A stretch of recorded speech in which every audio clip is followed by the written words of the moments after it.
ओम नमः शिवाय। हर हर महादेव। सिद्धेश के संबंध में देवताओं ने भी गाथा गाई है। जो मनुष्य सिद्धलिंग का पूजन करेगा उसके द्वारा हम सब देवता यज्ञ जप स्तोत्र और तपस्या द्वारा संतुष्ट किए हुए के समान हो जाएंगे। यूं कहकर वे सब देवता बड़े हर्ष को प्राप्त हो सकंद के साथ उस क्षेत्र से चले गए। सकंद ने मारु सकंद नाम से प्रसिद्ध सप्तम सकंद को प्रस्थान किया। अर्जुन, इस प्रकार मैंने तुमसे मही सागर संगम तीर्थ के 5 लिंगों का वृतांत कह सुनाया। कुंती नंदन, सृष्टि के पहले यहाँ सब कुछ अव्यक्त एवं प्रकाश शून्य था। उस अवस्था में प्रकृति और पुरुष ये 2 अजन्मा एक दूसरे से मिलकर एक हुए, ये हम सुन चुके हैं। तत्पश्चात अपने स्वरूपभूत स्वभाव और काल की प्रेरणा होने पर पुरुष के सृष्टि विषयक संकल्प से शोभ को प्राप्त हुई। प्रकृति से महतत्व की उत्पत्ति हुई। फिर महतत्व में विकार आने पर अहंकार प्रकट हुआ। मुनियों ने उस अहंकार को सात्विक, राजस और तामस भेद से 3 प्रकार का बताया है। तामस अहंकार से 5 तन्मात्राएं उत्पन्न हुई हैं तथा उन तन्मात्राओं से 5 महाभूतों की उत्पत्ति हुई और रूप रस आदि 5 दृश्य 5 महाभूतों के कार्य हैं। तेजस अर्थात राजस अहंकार से 5 ज्ञानेंद्रियां और 5 कर्म इंद्रियां उत्पन्न हुई। पूर्वोक्त 10 इंद्रियों के देवता तथा 11वीं इंद्रिय मन असात्विक अहंकार से उत्पन्न हुए हैं। ऐसा विद्वान पुरुषों का मत है। ये ही 24 तत्व पूर्व काल में उत्पन्न हुए। फिर परम पुरुष भगवान सदाशिव की दृष्टि पड़ने पर ये सभी तत्व बुलबुले के आकार में परिणित हो गए। उस बुलबुले से सुंदर अंड उत्पन्न हुआ जिसका परिमाण 100 कोटि योजन है। इसी को ब्रह्मांड कहते हैं। ब्रह्मांड के आत्मा ब्रह्मा जी बताए गए हैं। उन्होंने इसके 3 विभाग किए, उधर भाग, मध्य भाग और अधोभाग। उधर भाग स्वर्ग है, उसमें देवता निवास करते हैं। मध्य भाग भूलोक है, इसमें मनुष्य रहते हैं। अधोभाग को पाताल कहते हैं, उसमें नाग और दैत्य निवास करते हैं। यही ब्रह्मांड के 3 विभाग किए गए हैं। इनमें से एक एक विभाग के पुण्य 7-7 भाग ब्रह्मा जी ने किए हैं, जो 7 पाताल, 7 द्वीप और 7 स्वर्गलोक के रूप में प्रसिद्ध हैं। पहले मैं 7 द्वीपों का वर्णन करूंगा, उनकी कल्पना सुनो। पृथ्वी के मध्य में जम्बू द्वीप है। इसका विस्तार 1 लाख योजन का बताया जाता है। जम्बू द्वीप की आकृति सूर्य मंडल के समान है। वे उतने ही बड़े खारे पानी के समुद्र से घिरा हुआ है। जम्बू द्वीप और शार सागर के बाद शाक द्वीप है, जिसका विस्तार जम्बू द्वीप से 2 गुना है। ये अपने ही बराबर प्रमाण वाले क्षीर समुद्र से उसके बाद उससे 2 गुना बड़ा पुष्कर द्वीप है, जो दैत्यों को मदोमद कर देने वाले उतने ही बड़े सुरा समुद्र से घिरा हुआ है। उससे परे कुश द्वीप की स्थिति मानी गई है, जो अपने से पहले द्वीप की अपेक्षा दुगने विस्तार वाला है। कुश द्वीप को उतने ही बड़े विस्तार वाले दही के समुद्र ने घेर रखा है। उसके बाद क्रोंच नामक द्वीप है, जिसका विस्तार कुश द्वीप से दूना है। वे अपने ही समान विस्तार वाले घी के समुद्र से घिरा है। इसके बाद इसके दूने विस्तार वाला शालमली द्वीप है, जो उतने ही बड़े ईख के रस के समुद्र से घिरा हुआ है। उसके बाद उससे दुगने विस्तार वाला गोमेद नामक द्वीप है, जिससे उतने ही बड़े अत्यंत रमणीय स्वादिष्ट जल के समुद्र ने घेर रखा है। अर्जुन, इस प्रकार 7 द्वीप और समुद्रों सहित पृथ्वी का विस्तार 2,50,53,000 योजन है। शुक्ल और कृष्ण पक्ष में समुद्र के जल की 510 अंगुल की वृद्धि और क्षय देखे गए हैं। उसके बाद 10 करोड़ योजन तक सुवर्णमयी भूमि है। ये देवताओं की क्रीड़ा स्थली है। उसके बाद कंकण के समान गोल आकार वाला लोकालोक पर्वत है, जिसका विस्तार 10,000 योजन है। उस पर्वत के बाहरी भाग में भयंकर अंधकार है, जिसकी ओर देखना भी कठिन है। वहाँ कोई जीव जंतु नहीं रहते। ये अंधकारपूर्ण प्रदेश 35,29,40,000 योजन तक फैला हुआ है। उसके बाद गर्भोदक सागर है, जिसका विस्तार 7 समुद्रों के बराबर है। उसके बाद 1 करोड़ योजन विस्तृत कढ़ा है, जो ब्रह्मा जी के अंडकटाह से ढका हुआ है। ब्रह्मांड के मध्य में मेरु पर्वत है। उसकी 10 दिशाओं में 50-50 करोड़ योजन तक ब्रह्मांड का विस्तार जानना चाहिए। जम्बू द्वीप के मध्य भाग में मेरु पर्वत है। वे नीचे से ऊपर तक 1 लाख योजन ऊंचा हो गया है और 84,000 योजन पृथ्वी से ऊपर उसकी ऊंचाई है। मेरु के शिखर का विस्तार 32,000 योजन है। उसकी आकृति प्याले के समान बताई जाती है। वे पर्वत 3 शिखरों से युक्त है। उसके मध्य में शिखर पर ब्रह्मा जी का निवास है। ईशान कोण में जो शिखर है उस पर शंकर जी का स्थान है तथा नैऋत्य कोण में शिखर पर भगवान विष्णु की स्थिति है। मेरु के स्वर्ण में शिखर पर ब्रह्मा जी का, रत्न में शिखर पर शंकर जी का तथा रजत में शिखर पर भगवान विष्णु का अधिकार है। मेरु पर्वत के चारों ओर 4 विष्कंभ पर्वत माने गए हैं। पूर्व में मंदराचल, दक्षिण में गंधमादन, पश्चिम में सुपार्श्व तथा उत्तर में कुमुद नामक पर्वत है। मंदराचल पर्वत पर कदम्ब का विशाल वृक्ष है जो विशेष रूप से जानने योग्य है। इसी प्रकार गंधमादन पर्वत पर जम्बू वृक्ष, सुपार्श्व पर्वत पर अश्वत्थ वृक्ष तथा कुमुद पर्वत पर वट वृक्ष की स्थिति मानी गई है। ये चारों वृक्ष उन पर्वतों की ध्वजा के समान है। इनका दीर्घ विस्तार 11-11 योजन है। इनके 4 वन हैं जो पर्वत के शिखर पर ही स्थित हैं।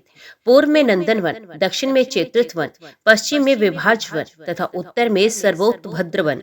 इन्हीं 4 वनों में 4 सरोवर भी हैं। पूर्व में अरुणोद सरोवर, दक्षिण में मान सरोवर, पश्चिम में शीतोद सरोवर तथा उत्तर में महाहृद नामक सरोवर है।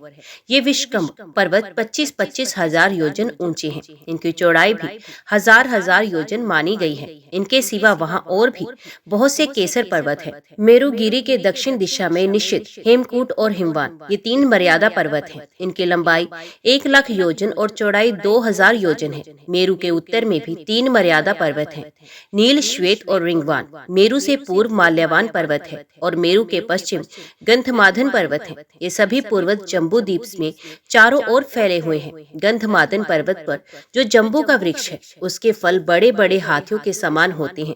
उस जम्बू के ही नाम पर इस द्वीप को जम्बू द्वीप कहा गया है। पूर्व काल में स्वयंभू नाम से प्रसिद्ध एक मनु हो गए हैं। वे ही आदि मनु और प्रजापति कहे गए हैं। उनके 2 पुत्र हुए, प्रियव्रत और उत्तानपाद। राजा उत्तानपाद के पुत्र परम धर्मात्मा ध्रुव जी हुए, जिन्होंने भक्ति भाव से भगवान विष्णु की आराधना करके अविनाशी पद को प्राप्त किया। राजर्षि प्रियव्रत के 10 पुत्र हुए, जिनमें से 3 तो संन्यास ग्रहण करके घर से निकल गए और परब्रह्म परमात्मा को प्राप्त हो गए। शेष 7 द्वीपों में उन्होंने अपने 7 पुत्रों को प्रतिष्ठित किया। राजा प्रियव्रत के ज्येष्ठ पुत्र आग्नेत्र जम्बू द्वीप के अधिपति हुए। उनके 9 पुत्र जम्बू द्वीप के 9 खंडों के स्वामी माने गए हैं। वे 9 खंड आज भी उन्हीं के नाम से विख्यात हैं। प्रत्येक खंड का विस्तार 1000 योजन है। मेरु के चारों ओर और गंधमादन तथा माल्यवान के बीच में स्वर्णमयी भूमि से सुशोभित भूभाग है। इसे इलाव्रत वर्ष कहते हैं। माल्यवान पर्वत से लेकर समुद्र पर्यंत भद्राश वर्ष कहलाता है। गंधमादन से समुद्र तक की भूमि को केतुमाल वर्ष कहा गया है। रिंगवान पर्वत से आरंभ करके सागर तक के भूखंड को कुरुवश कहते हैं। रिंगवान और श्वेत पर्वत के बीच का भाग हिरण्यमय वर्ष कहलाता है। नील और श्वेत पर्वत के बीच में रमैक वर्ष है। निषद और हेमकूट के बीच हरिवर्ष की स्थिति है। हिमवान और हेमकूट के मध्य का भूभाग किमपुरुष वर्ष माना गया है। हिमालय से लेकर समुद्र तक के भूभाग को नाभि खंड कहते हैं। नाभि और कुरु ये दोनों वर्ष धनुष की सी आकृति वाले हैं। इनमें क्रमश हिमवान और रिगवान पर्वत प्रत्यंचा के स्थान पर स्थित बताए गए हैं। नाभि के पुत्र ऋषभ हुए और ऋषभ से भरत का जन्म हुआ, जिनके नाम पर इस देश को भारतवर्ष भी कहते हैं। अर्जुन, यहाँ धर्म, अर्थ, काम और मोक्ष चारों पुरुषार्थों का उपार्जन होता है। भारतवर्ष के सिवा अन्य सब द्वीपों और वर्षों में केवल भोग भूमि है। शाक द्वीप में 1000 योजन विस्तृत शाक वृक्ष है। उसी के नाम से उस वर्ष को शाप द्वीप कहा गया है। राजा प्रियवत के पुत्र मेधातिथि उस द्वीप के अधिपति हैं। उनके 7 पुत्र हुए, पुरोजव, मनोजव, पवमान, धूम्रानिक, चित्ररे, बहुरु तथा विश्वधार। ये उनके पुत्रों के नाम हैं। इन्हीं नामों से प्रसिद्ध वहाँ 7 खंड हैं। शाक द्वीप में ऋतव्रत, सत्यव्रत, दानव्रत और अनुव्रत नाम वाले 4 वर्णों के लोग हैं, जो वायु स्वरूप भगवान के नामों का जप करते हैं, जो अपनी प्राण आदि वृत्तियों के द्वारा संपूर्ण भूतों के भीतर प्रवेश करके उनका पालन पोषण करते हैं तथा ये जगत जिनके अधीन है, वे अंतर्यामी ईश्वर साक्षात वायुदेव हम सबकी रक्षा करें। कुशद्वीप में 1000 योजन तक कुशों की झाड़ी है। उसी के चिन्ह से चिन्हित होने के कारण उसको कुशद्वीप कहते हैं। राजा प्रियव्रत के पुत्र हिरण्यरोमा उस द्वीप के स्वामी हैं। उनके वसु, वसुदान, दृढ़रुचि, नाभिगुप्त, सतुत्यव्रत, विविक्त और वामदेव इन 7 पुत्रों के नाम से से प्रसिद्ध 7 वर्ष कुशद्वीप में है। वहाँ के 4 वर्णों का नाम कुशल, कोविद, अभियुक्त और कुलक है। वे भगवान अग्निदेव की इस प्रकार स्तुति करते हैं, हे अग्निदेव, आप जन्म ग्रहण करने वाले संपूर्ण भूतों को जानते हैं, इसलिए जात वेदा है। साक्षात परब्रह्म परमात्मा के लिए आप भविष्य पहुंचाया करते हैं। सब देवता परम पुरुष भगवान के ही अंग हैं तथा उनके यजन द्वारा आप उन परम पुरुष का यजन करें। क्रोच द्वीप में क्रोच नामक पर्वत है जिसका विस्तार 10,000 योजन है। उसी पर्वत को स्वामी कार्तिकेय ने विदीर्ण कर डाला था। उसके चिन्ह से चिन्हित होने के कारण उस द्वीप का नाम क्रोच द्वीप है। वहाँ प्रियवत के पुत्र महाराज दृष्टपुष्ट का अधिकार है। उनके 7 पुत्र हुए, आम, मधुर है, मेघपुष्ट, सुधामा, भ्राजिष्ठ, लोहितांड तथा वनस्पति। इन्हीं के नाम पर उस द्वीप के 7 वर्ष हैं। वहाँ पुरुष, ऋषभ, द्रविण और देवक नाम वाले 4 वर्णों के लोग रहते हैं और जल स्वरूप भगवान की स्तुति करते हैं। हे जल, तुम पुष्ट परम पुरुष परमात्मा के रेतस हो अथवा परमेश्वर ही तुम्हारी शक्ति है। तुम भू भव स्वः तीनों लोगों को पवित्र करते हो अतः स्वभाव से ही पापनाशक हो। हम अपने शरीर से तुम्हारा स्पर्श करते हैं, तुम हमें पवित्र कर दो। शालमर द्वीप में सेमल का एक बहुत बड़ा वृक्ष है जिस पर गरुड़ जी निवास करते हैं। उसका विस्तार 1000 योजन है। वे ही वहाँ का चिन्ह है, इसलिए उसे शालम दिलीप कहते हैं। राजा प्रियवत के पुत्र यज्ञबाहु उसके अधिपति हैं। उनके सुरोचन, सोमनस्य, रमणक, देवव्रही, पारिभद्र, आप्यान और अभिज्ञात नाम वाले 7 पुत्र हैं जिनके नाम पर वहाँ के 7 वर्ष प्रसिद्ध है। उस द्वीप में ऋतुधर, वीरधर, वसुंधर और ईशनधर नाम वाले 4 वर्णों के लोग भगवान सोम का यजन एवं स्तवन करते हैं, जो अपनी किरणों से कृष्ण और शुक्ल पक्ष में पितरों और देवताओं को अन्न वितरण करते हैं। वे भगवान चंद्रमा हम सब प्रजाओं के राजा हों। गोमेद या लक्षद्वीप में गोमेद नाम से प्रसिद्ध एक पाकरी का वृक्ष है जिसकी सुगंधित छाया से विशेष सुख मिलने के कारण लोगों का मेदा बढ़ जाता है, अतः जिससे उससे उपलक्षित द्वीप को गोमेद द्वीप कहते हैं। वहाँ राजा प्रियवत के पुत्र इधमजिन्य राजा हैं। उनके शिव, यवस, सुभद्र, शांत, क्षेम, अमृत तथा अभय नाम वाले 7 पुत्र हैं जिनके नाम से उस द्वीप के 7 वर्ष व्यतीत हुए हैं। वहाँ हंस, पतंग, उद्वचन और सत्यंग नाम वाले 4 वर्णों के लोग रहते हैं जो भगवान सूर्य की आराधना करते हैं, जो पुराण पुरुष भगवान विष्णु के स्वरूप हैं। सत्य, हृद, वेद, अमृत तथा मृत्यु के भी आत्मा है। उन भगवान सूर्य की हम शरण लेते हैं। पुष्कर द्वीप में 1000 योजन तक विस्तृत स्वर्ण में कमल देदीप्यमान होता है जिसके लाखों स्वर्ण में दल शोभा पाते हैं। वही वहाँ का चिन्ह है, इसलिए इसे पुष्कर द्वीप कहते हैं। राजा प्रियव्रत के पुत्र वितिहोत्र वहाँ के अधिपति हैं। उनके 2 ही पुत्र हैं, रमणक और धातकी। इन्हीं के नाम से उस द्वीप के 2 खंड प्रसिद्ध हैं। इन दोनों खंडों के मध्य भाग में मानसोत्तर नामक पर्वत है जिसकी आकृति कंगन के समान है। उसी के ऊपर भगवान भास्कर भ्रमण करते हैं। वहाँ वर्ण विभाग नहीं है, सब समान है और केवल ब्रह्मा जी का चिंतन करते रहते हैं, जो इस प्रकार प्रार्थना करते हैं, जो सुप्रसिद्ध कर्म फल स्वरूप है, साक्षात ब्रह्म ही जिनकी स्थिति है, सब लोग जिनकी पूजा करते हैं तथा जो एकांतनिष्ठ, अद्वितीय एवं परम शांत हैं, उन भगवान ब्रह्मा को नमस्कार है। पुष्कर द्वीप के निवासियों में क्रोध और मात्सर्य नहीं होता, पुण्य और पाप की भी प्रवृत्ति नहीं होती। उनकी आयु 10,000 वर्ष से लेकर 20,000 वर्ष तक की होती है। वे लोग जप करते रहते हैं और देवताओं की भांति अपनी पत्नियों के साथ विहार करते हैं। अर्जुन, अब मैं तुम्हें ऊपर के लोगों की स्थिति बतलाऊंगा। नारद जी कहते हैं, कुरुश्रेष्ठ, भूमि से लाख योजन ऊपर सूर्य मंडल है। भगवान सूर्य के रथ का विस्तार 9 सहस्त्र योजन है। उसका ईशादंड हर्षा 18,000 योजन बड़ा है। इसकी धुरी 1.5 करोड़ 7.5 लाख योजन की है। उसी में सूर्य के रथ का पहिया लगा है। उस पहिए में 3 नाभि, 5 अरे और 6 नेमी बताए गए हैं। सूर्य के रथ का जो दूसरा धुरा है उसको मापा 45,500 योजन है। धुरे का जो प्रमाण है वही दोनों युगार्धों का भी है। उस रथ का जो छोटा धुरा और युगार्ध है वे ध्रुव के आधार पर स्थित है और दूसरे बाएं धुरे में जो पहिया लगा है वे मानसोत्तर पर्वत पर स्थित है। वेद के जो 7 छंद हैं वे ही सूर्य रथ के 7 अश्व हैं। उनके नाम सुनो, गायत्री, बृहति, उष्णी, जगति, त्रिष्टुप, अनुष्टुप और पड़कित। ये छंद ही सूर्य के घोड़े बताए गए हैं। सदा विद्यमान रहने वाले सूर्य का ना तो कभी अस्त होता है और ना ही कभी उदय होता है। सूर्य का दिखाई देना ही उदय है और उनका दृष्टि से ओझल होना ही अस्त है। इंद्र, यम, वरुण और कुबेर, इनमें से किसी एक की पुरी में प्रकाशित होते हुए सूर्यदेव शेष 3 पुरियों और 2 विकोणों को प्रकाशित करते हैं, और जब किसी कोण की दिशा में स्थित होते हैं तब वे शेष 3 कोणों और 2 पुरियों को प्रकाशित करते हैं। उत्तरायण के प्रारंभ में सूर्य मकर राशि में जाते हैं, उसके पश्चात वे कुंभ और मीन राशियों में एक राशि से दूसरी राशि पर होते हुए जाते हैं। इन तीनों राशियों को भोग लेने पर सूर्यदेव दिन और रात दोनों को बराबर करते हुए विषुवत रेखा पर पहुंचते हैं। उसके बाद से प्रतिदिन रात्रि घटने लगती है और दिन बढ़ने लगता है। फिर मेष तथा वृष राशि का अतिक्रमण करके मिथुन के अंत में उत्तरायण के अंतिम सीमा पर उपस्थित होते हैं और कर्क राशि पर पहुंचकर दक्षिणायन का आरंभ करते हैं। जैसे कुम्हार के चाक से सिरे बैठा हुआ जीव बड़ी शीघ्रता से घूमता है, उसी प्रकार सूर्य भी दक्षिणायन के पार करने में शीघ्रता से चलते हैं। वे वायु वेग से चलते हुए अत्यंत वेगवान होने के कारण बहुत दूर की भूमि भी थोड़े समय में पार कर लेते हैं। कुलाल चक्र के मध्य में स्थित जीव जिस प्रकार मंद गति से चलता है, उसी प्रकार उत्तरायण में सूर्य मंद गति से चलते हैं, अतः वे थोड़ी सी भूमि को भी चिरकाल में पार करते हैं। संध्या काल आने पर मंदेह नाम के राक्षस भगवान सूर्य को खा जाने की इच्छा करते हैं। उन राक्षसों को प्रजापति का ये शाप है कि उनका शरीर तो अक्षय रहेगा, परंतु मृत्यु प्रतिदिन होगी। अतः संध्या काल में उन राक्षसों के साथ सूर्य का बड़ा भयानक युद्ध होता है। उस समय द्विज लोग गायत्री मंत्र से पवित्र किए जल का जो अर्घ्य देते हैं, उससे वे पापी राक्षस जल जाते हैं।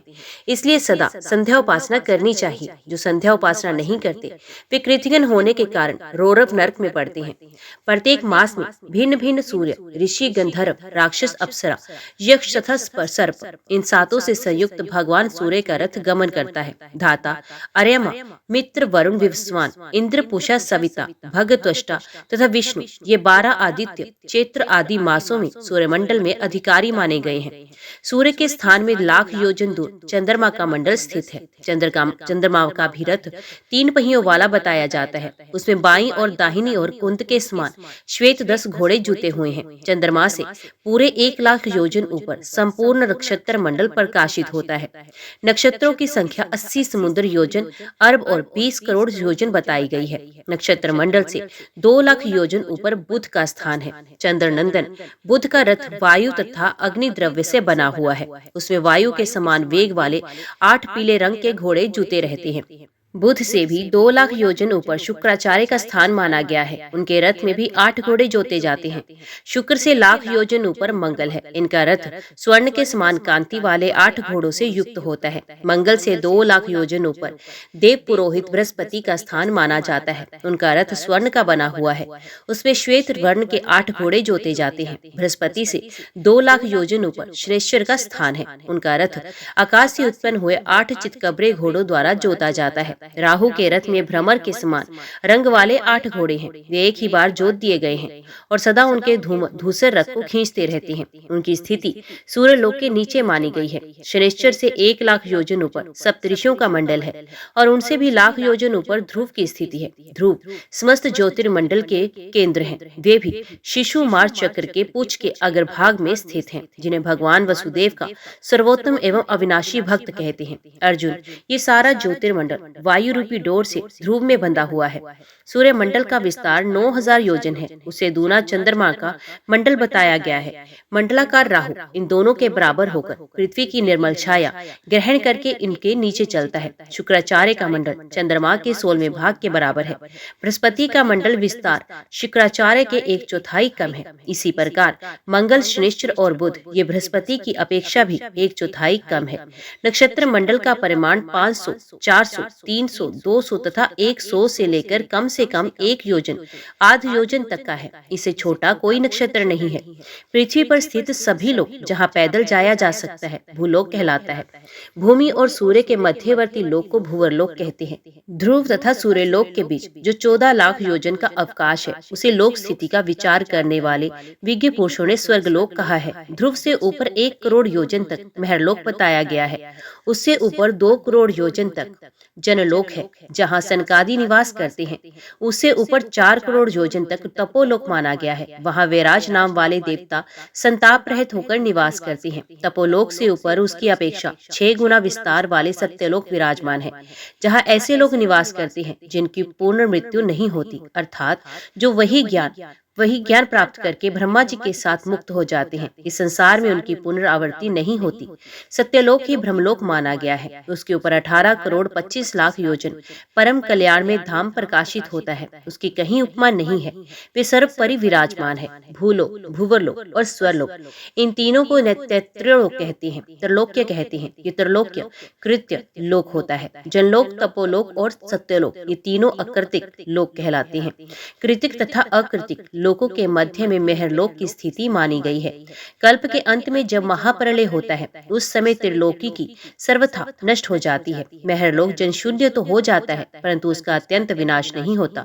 ये पुण्य कर्मों द्वारा प्राप्त होने वाले 7 लोक बताए गए हैं। वेदादि शास्त्रों में कहे हुए यज्ञ, दान, जप, होम, तीर्थ तथा व्रत समुदाय तथा अन्य साधनों से पूर्वोक्त 7 लोक साध्य माने गए हैं। इन सबसे ऊपर ब्रह्मांड के शीर्ष भाग से शीतल कल्याण में जलधारा के रूप में श्री गंगा जी उतरती हैं और समस्त लोगों को अपलावित करके मेरु पर्वत पर आती हैं। वहां से क्रमश संपूर्ण भूतल पर और पाताल लोक में प्रवेश करती हैं। ब्रह्मांड के शिखर पर स्थित हुई गंगा देवी सदैव उसके द्वार पर निवास करती हैं। कोटि कोटि देवियां तथा पिंगल नाम से रुद्र से घिरी हुई महान बल और पराक्रम से संपन्न श्री गंगा देवी सदा ब्रह्मांड की रक्षा तथा दुष्ट गणों का संहार करती हैं। अर्जुन, वायु की 7 शाखाएं हैं। उनकी स्थिति जिस प्रकार है वे बतलाता हूँ, वो सुनो। पृथ्वी को लांघकर मेघमंडल पर्यंत जो वायु स्थित है, उसका नाम प्रभे है। वह अत्यंत शक्तिमान है और वही बादलों को इधर उधर उड़ाकर ले जाता है। धूम तथा गर्मी से उत्पन्न होने वाले मेघों को वे प्रभे वायु ही समुद्र जल से परिपूर्ण करती है, जिससे वे मेघ काली घटा के रूप में परिणित हो अतिशय वर्षा करने वाले होते हैं। वायु की दूसरी शाखा का नाम आभे है, जो सूर्यमंडल में बंधा हुआ है। उसी के द्वारा ध्रुव से आबद्ध होकर सूर्यमंडल घुमाया जाता है।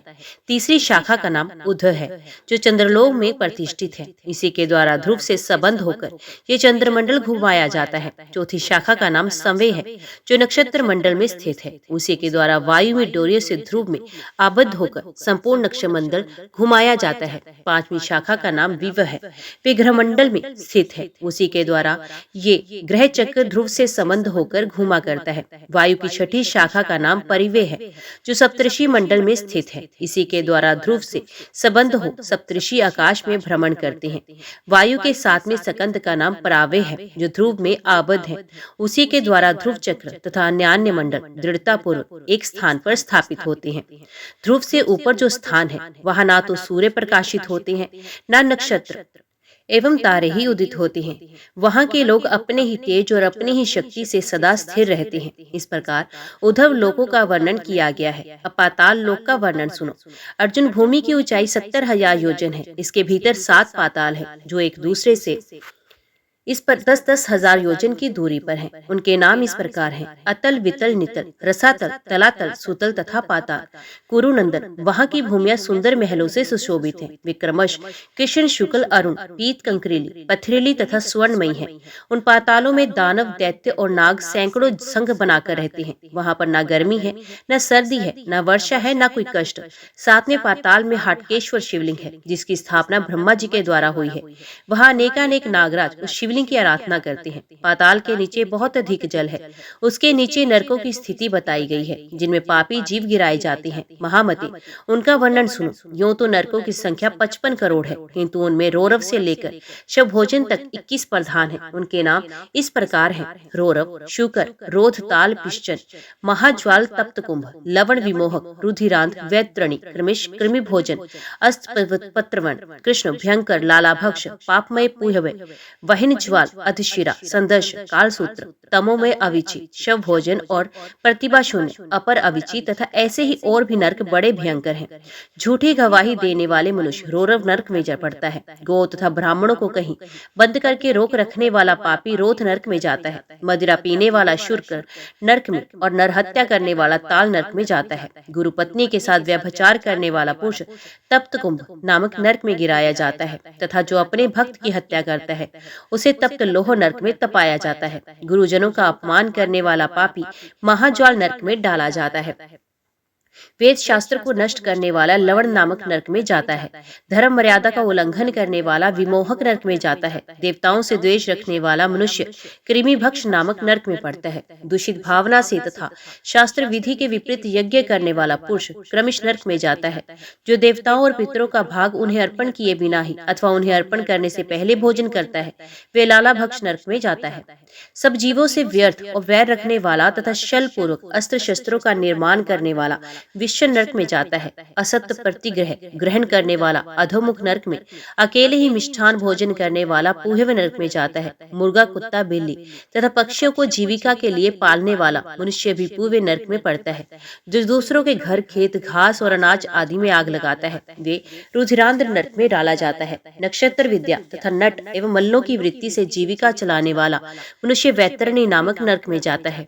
जो धन और जवानी के मद से उन्मत्त होकर दूसरों के धन का अपहरण करता है वे किशन नाम के नरक में पड़ता है। व्यर्थी वृक्षों को काटने वाला मनुष्य अस्पित्र वन में जाता है। जो कपटवर्ती से जीविका चलाते हैं वे सब लोग वहिनी ज्वाल नामक नरक में जाते हैं। पराई स्त्री और पराये अन्न का सेवन करने वाला पुरुष संदश नामक नरक में जाता है।